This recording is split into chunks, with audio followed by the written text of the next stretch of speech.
What's up, guys? Tambo here with your weekly core report. With the first week of NBA in the books, our Run Pure Sports hot streak continues. Big T hit 58,000 across both sites on opening night. New member Jeff Nugent hit for 10K. Shawnee hit for 22K. And on night 2, Eden Cohen shipped for a monster $250,000. On Wednesday, Locks hit for 72,000 on Draftkings. And on that same night, I hit my biggest NBA win yet, shipping for over $100,000 on FanDuel. Glock's heat map provided me with the info I needed to build my lineup and help me ship. And it wasn't just NBA producing big winners. Big T pushed Guz the Bus Edwards hard on the Sunday Morning Wood Show. I know we're saving money at running back this week, but are you spinning up for Derrick Henry? Yeah, I mean, I can't play Derrick Henry when I'm playing Gus the Bus. Gus went off, scoring 2 touchdowns at only 2% ownership. Make sure you're subscribed to our YouTube channel to get great calls like this for free on a daily basis. Guz was also featured in Big T's player pool, along with Bengal stacks. Congrats to P451017 for riding that stack to $15,000. And shout out to DK for 5 for staking Corey Pooler, who hit for $1,500. DK for himself hit for $4K on the afternoon slate. To top off the week, our members ran pure in some showdown contests too. Last Thursday, I shipped another King of the Beach seat with plays I highlighted in my attack plan, available to premium members, featuring Jawan Johnson in the captain slot. And the winning continued on Sunday's showdown slate with a slew of RPS logos sharing in a first place finish. Congrats to Bring the Noise, who entered 2 different lineups, which actually both tied for first. Shout out as well to member Alec for turning $20 into $10K in MLB. Congrats again to all our members. If you want to be featured in the core report, drop your winning lineup in our Members Never Win channel in our premium Discord. If you're not a member, join now. You won't find a better value with all sports included for one low price. Remember, if you're not winning with us, you're watching us win. Until next time, let's keep running pure.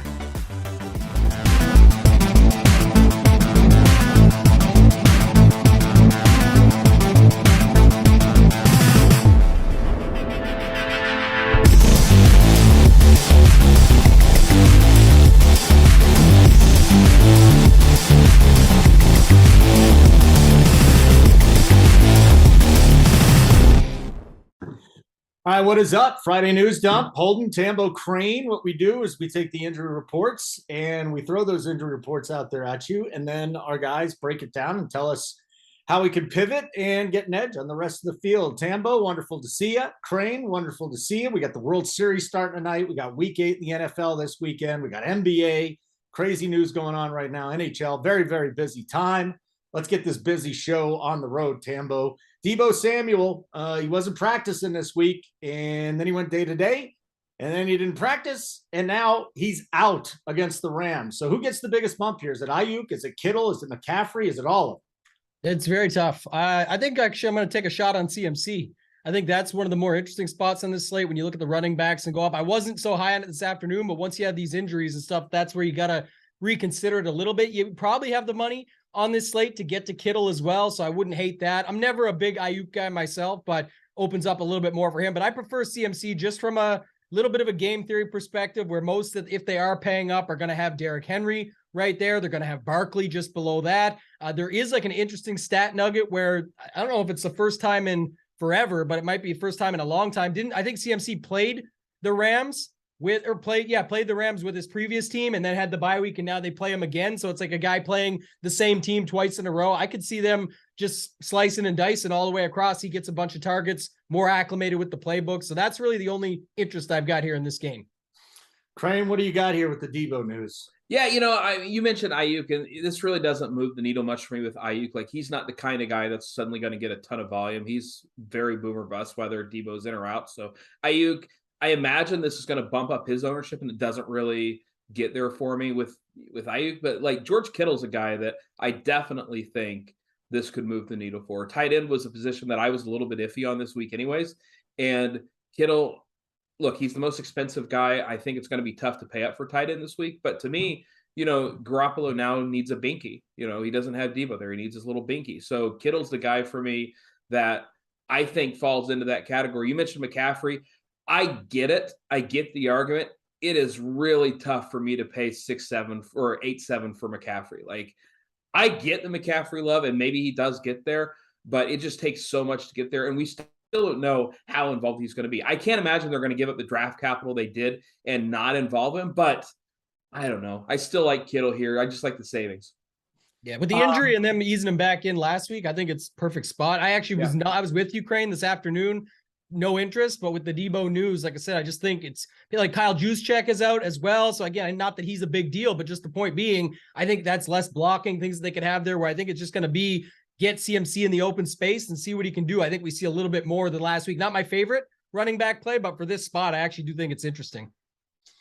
All right, let's get into our next big piece of news here, Crane. I'm coming to you first. Okay. Zeke Elliott hurt his knee. We didn't think he was going to play this week. It's not official, but he's doubtful. I hope he does play, so we get Pollard at a lower ownership. But what do you think of Pollard this week, or without Zeke?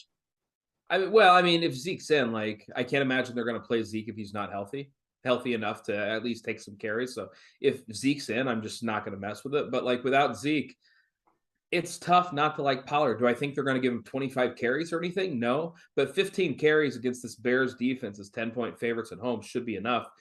Look, he's going to be 50% owned. So if you want to pivot here to the passing game with Dak, CeeDee Lamb, Dalton Schultz, I have no problem with that. But just in a vacuum, like, Pollard's a phenomenal play. I don't think you can really argue against that. What do you think, Tambo, about Pollard this week? I would argue against that, actually. Okay. I knew you would. I brought up the passing game. Yeah, it's a good show. We don't just agree on everything, but I think the interesting part is, like, this is where people are seeing what happened last week, for example, with Josh Jacobs at $6,500. Last week, there was nobody in sight to me that could compare to Josh Jacobs. That's why many players, good DFS players at least, played him at 60% or above.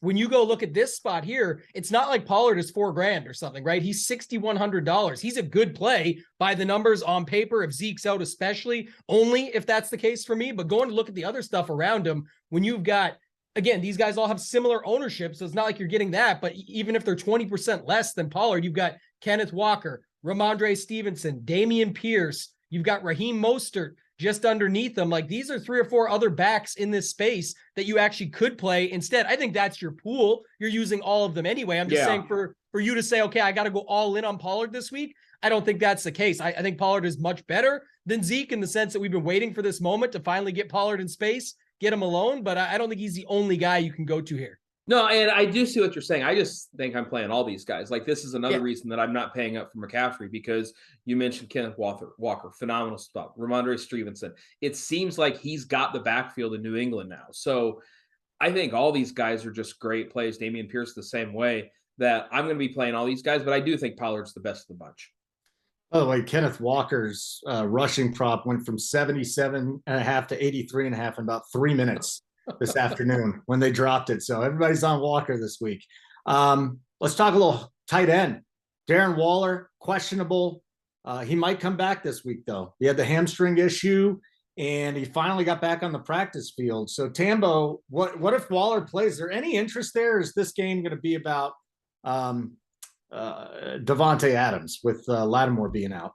Yeah, that's the question, right? And the other question is actually about the other side of it, is that, if you're playing Josh Jacobs again, he's $1,000 more than last week. It's not the same matchup. It's not the same spot, but looking at ownership projections, at least right now, it still looks like people have interest because it's only $1,000 bump. It's not like he went up to 9K or something, as he shouldn't, but I'm just saying, looking at it from that perspective, I think that would be how you go about it. They still have no defense there against New Orleans. I think if you play it like Carr, Adams, Waller, assuming he's in, that's a way to get a little bit different. You can run it back with Crane's boy, Olave, or you can run, the injuries came out today. We'll get to that. Michael Thomas and Landry out again. You got Kamara there, but, his usage is incredible. So using him is okay. Opposite side of people playing Jacobs. So again, he won't be low owned either, but that's the thing. There's just so many running backs this week. If you wanted to leverage up this spot and use some of those other backs instead, I think that's perfectly fine.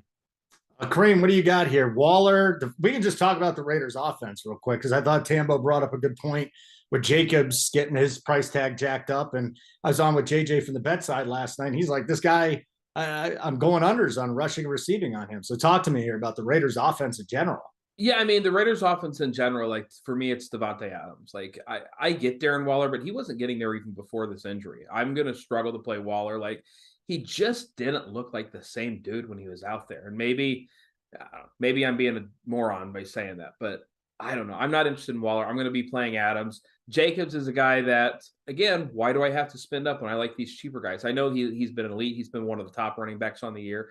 Jacobs is kind of at 7,500. I'm not as excited about that, but the entire Raiders offense to me revolves around Devontae Adams. Like that's who I'm playing on the Raiders. So Chuba Hubbard's out. I didn't put this on the list, I don't think, guys. But if I did, great. Chuba's out. Dante Foreman against Atlanta. Crane. This guy has had some blow-up spots. He's not going to catch more than a couple passes, but what do you think of Foreman this week? I think they don't have anybody else. And I don't, when it was Chuba and Foreman, I didn't like the spot when it was the two of them and McCaffrey. I didn't like the spot for any of them, but Foreman's just this guy that he's going to get all the carries. I don't know how they're not going to give him the carries. Raheem Blackshear, Spencer Brown, those guys aren't going to be involved. DJ Moore, obviously, he finally got there last week. And I know that we're going to talk about the absence of David Terrell, but I'm still not as in on DJ Moore. Like, to me, this Panthers team, are they really going to throw it 40 times with PJ Walker? No. To me, Foreman's just another guy, another cheap running back. That's a great play. Tambo, Foreman, 6'4" DK. It's kind of no man's land, right? But he's 5'3" on DK, 5,300. Right? Oh, yeah.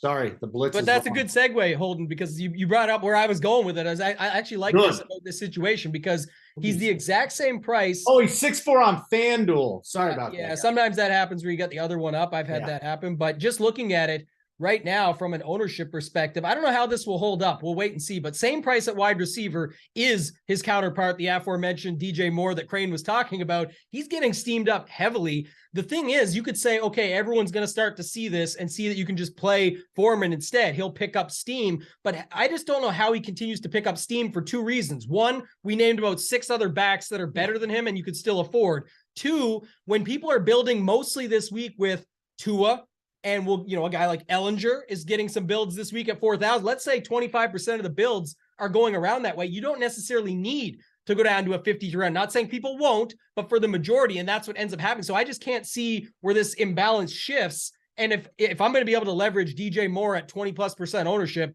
by using a guy like Foreman against Atlanta, where like Crane said, they just give him the volume and you hope he breaks it out. When he was in Houston, he was getting some work there every now and again. He was good. He was good.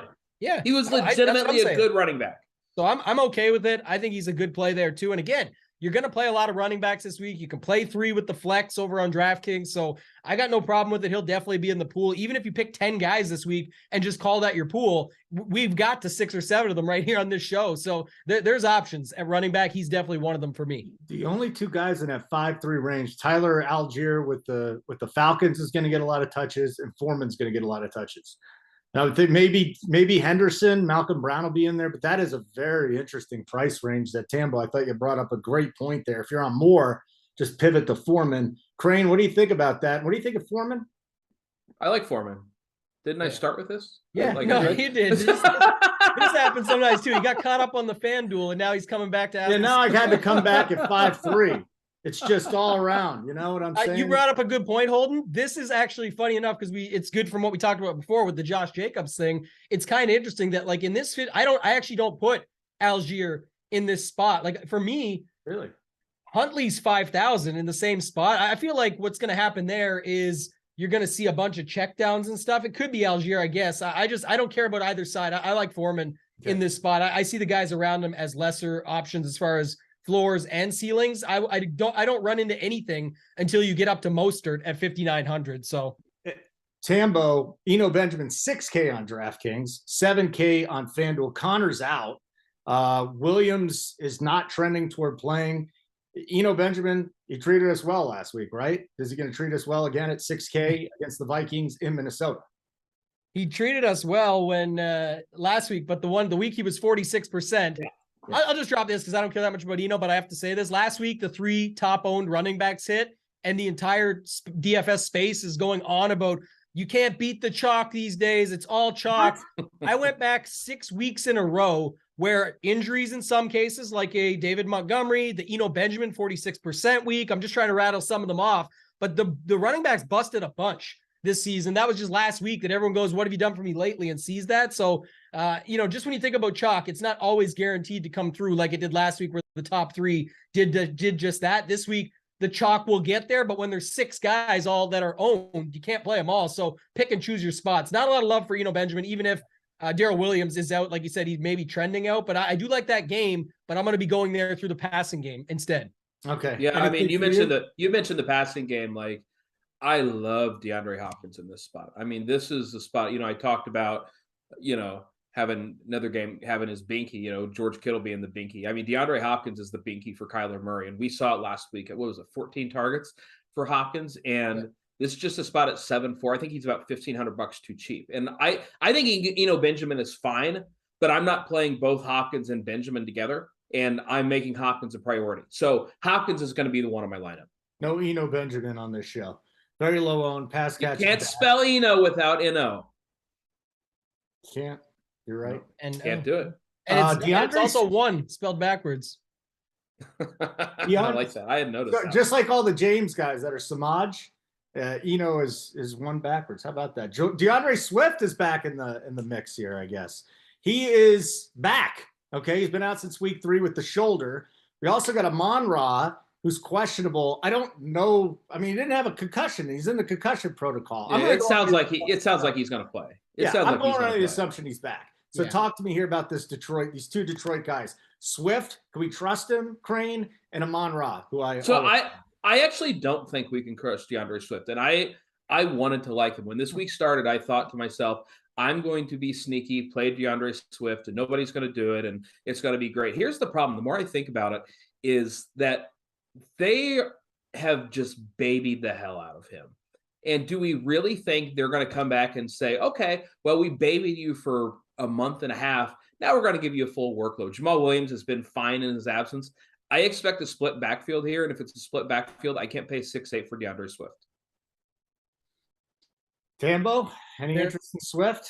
Fair point. I also do not trust DeAndre Swift. However, in that game environment, in that spot, one thing I thought about today, and I actually think this could ring true. It's 6,800. It's not the best price, but again, we've seen him be at that price and get work in both on the ground and through the air. I am worried that they baby him a little bit and with the split there. But if you think about what Miami does, and if you guys watched Thursday Night Football last night, the blitz, why was Kenyon Drake just absolutely crushing it? Because when the blitz is coming at Lamar, flick it down, get it to your guy and let him do work. Miami's going to blitz, I think, quite a bit and see what Goff has and make him put the work in. And I think any time that DeAndre Swift is out there, if you think he at least gets a majority of the snaps, I think he's going to get more opportunity than what you may think. So that to me at least is somewhat interesting. Again, you can't play them all. He's down the list, but I'm thinking in those game stacks, if you wanted a way to get different with your Tua stacks, or if you were going to go stack the other side, I could see doing that. And Amon-Ra, assuming he's healthy, I go right back to the well. Yeah. We were loving him before the injury. If it's just that quick injury and he's back, how would you not love him at this price? I mean, the guy puts up numbers. I had one of those in my thread on Twitter that I do. I had a stat a couple weeks back before the injury that were showing guys on Twitter that showed he was like Cup type numbers, Jefferson type numbers over since week 13 of last year until up to that point. But they just won't ever price him up like that because he just doesn't hold that name value yet or still where they're going to do that. So at this price, he's more than fair. And I like him better than Swift. I just do think it's interesting to get those checkdowns. It was funny last week because we saw a lot of sharp people in the industry like him, and then he was only 12% in the Millie Makers. So that was shocking to me because I kind of thought he was going to be more popular. I liked him enough. I had locked him into every team I had, which obviously did not work. But I'm going right back to the well this week at 6'9". Like, this is a guy that could easily get you 30 at that price tag. If I'm not liking DeAndre Swift, obviously I like this game environment. Everybody likes this game environment. I'm playing some of Amon-Ra St. Brown. He's gonna be popular, more popular. He's got to be, man. I'll take the under 15% for sure. Oh, that would be wonderful. I would love that. Close. I think it's crazy but it's like Crane said, to me, it's crazy that is potentially close. Yeah. Like even if he gets to 15, that's kind of interesting because when you're all over the Miami side, that's where you expect people to go. That's where you're going to see him at. But even if you had some mini stacks with, like, you have Mostert and Amon-Ra, and you say, okay, I'm going to go off I'm going to get there a different way, but I still want action in that game. It's just there's ways you can still get different with it. And on top of that, it's a guy that probably should be more, but that 15, while people will say it's high, is being held in check because of coming back from injury. And like Crane said, great spot last week. He didn't fail the spot. He got injured. You can't, there's nothing that you can do about that. It's just football. It happens. 425 game. By the way, whether you're watching this live or you're watching this, Saturday or Sunday, like button would be great. We really appreciate that. Subscribe to the Run Pure Sports channel, bottom right-hand corner, little rectangle there. It's red. It says subscribe. You hit that, you'll subscribe. DK Metcalf, I cannot imagine he plays. He's officially questionable. If he plays, then he is going to be severely limited. Tyler Lockett is questionable against the Giants. He had a rib injury, and we've seen Lockett just not be as effective these last couple of weeks, again, with the injuries. Crane, this passing game, I know Geno Smith, everybody loves him. For me, Kenneth Walker is going to be rightly owned a bazillion, but what do you do with the passing game in Seattle? Is it a fade this week, or do you go with a good one? I mean, I'm probably fading. If I'm multi-enter, I'm actually going to play a little good one. I would even roll the dice on a little Dwayne Eskridge, which I know that's, a little bit weird, but at 3-3, he doesn't take a lot. And if Lockett is banged up, Goodwin's going to get all the ownership. Meanwhile, Eskridge would be the number 2 or the number 3, depending on whether Lockett plays or not. So I don't hate the idea of going him. That said, I'm playing Kenneth Walker. I'm not focusing on this pass game that much. And I actually like this game a lot. On the other side, I like Daniel Jones a lot. But yeah, I don't hate the idea of gambling on Eskridge a little bit, but really it's Kenneth Walker here for Seattle. Okay. Tambo, anything in Seattle? So absolutely the exact same page, actually. The Eskridge a little bit because he's 3-3 and you could just take the gamble and risk it there, but it's Walker for me. Lockett, if he makes it into some of those builds, I got no problem with it using a secondary stack in this game. If you want to have a Barkley Eskridge or a Barkley Lockett to switch it up. And then obviously you can go the other side, Walker Wandale, the WW, right? So Walker Wandale, get that little combo rolling. I like that quite a bit too. So again, they'll be a little bit popular, but just ways to get different with it within your lineup elsewhere. So I'm going to stick to this and just go to the guys I like. All right. Speaking of combos, I'm going to give you a little combo platter with the Rams and the Texans. Okay. 2 different teams. McVay says Van Jefferson's going to have a normal workload in his debut. And then for the Texans, Nico Collins is questionable. Brandon Cooks just popped up on the injury report. So talk to me about the Rams and Jefferson, normal workload, huh? And then anything on the Texans this week against the Titans. Okay, I just want to say this thing about Van Jefferson. People might end up playing him, but he's the 5th option on a team with a team total under 21 points. Will he be the 5th? Yeah, you got Cooper Kupp, Allen Robinson, Darrell Henderson, Tyler Higbee, then Van Jefferson. He's the 5th freaking option. I don't think we should go crazy here. You can find a lot of 5th options in the NFL for $3,000. I just don't really get why people would play Van Jefferson, and maybe that screws me because he's a decent player, but I can't help but think he gets steamed up because people are going to say I need that $3K salary saver. So I don't know. Tambo, are you in on Van Jefferson? I'll tell you what I am in on. I'm in on being a Run Pure Sports member, and we have a Van Jefferson whisperer, if you guys didn't know, at Run Pure Sports. He will be on the Up to Lock show on Sunday, and his name is Johnny, JSU, Rob. This guy is going to have the play to let me know. I'll trust him on. I didn't like it much. The normal workload coach speak, that's what I said today on the show I do it with Mayo, and I said I want to hear what they say about him. That's what I prefer to find out about him, because 3,000, I'm with Crane. I think you're going to be waiting around all game to hope that he gets the bomb. If there's a good pass rush against them, he's not going to get a check down option, I don't think. So it's going to have to be sort of a lucky play at the end of the game, in my opinion. I'll wait and hear. JSU is really good at dissecting this stuff and see what his thoughts are on Van Jefferson on the Print Factory or the Up to Lock, both premium shows. So if you're not a member yet, now's the time to sign up, runpuresports.com. But speaking the truth, JSU's our guy when it comes to Van Jefferson. Crane, the other one was the Texans passing game. Is there any reason to even bother with it? Yeah, I mean, I don't think so. Brandon Cooks is going to get a little bit of ownership, but it's not like he's especially cheap here. He's nearly $6,000. And he popped up on the injury report too. Is the only reason I bring it up. Yeah, I don't know. Life is just better if you don't play the Texans passing. Then let's move on. Tambo, let's move on from the Texans. I don't want to talk about Chris Moore or Dorsett either. Okay. So yeah, Damian Pierce though, opposite side of Henry, who should pick up a little bit of steam as the week goes on. Again, he's expensive, so not as much as those mid-tier guys, but at least he'll get some. Henry's in a great spot, don't get me wrong, but I don't mind Pierce on the other side in that game. Okay, last one for you then. Let's talk some DJ Moore, because AJ Terrell is out for the Falcons. We go back to this. We talked about Foreman. We talked about other ways, but Moore's going to be very highly owned, right? After busting out Tambo. Yeah. So, like, how much more do you have? Good one. I didn't even mean it. Do you have less or more? See what Oh, Moore. What do you got, Tambo? Come on. The night after likely goes for a touchdown, and you have all the fun with that. So yeah, I said, I really don't want to go there because when you look at the setup here, I'll play Foreman or I just avoid the game completely or do something else. But I really don't love it, especially with the ownership chasing it from last week. The question is on all these guys that we mentioned, the Brandon Cookses, the Chase Claypools, all these trade options. The trade deadline is, when is it? Wednesday? Tuesday. Sorry. Yes. So last chance to feature these guys. I'm not sure your thoughts on that, but it seems like that was what was happening with DJ Moore. So I'm not sure if that's the case or not, but I don't love it at this ownership, at least. Brain? I also don't love it at this ownership. Like, I like DJ Moore, the player. I hope he goes to a team like Green Bay or something where he can actually play and actually matter. But right now, this week for me, it's not going to matter. One pivot while we're there, just because I brought it up.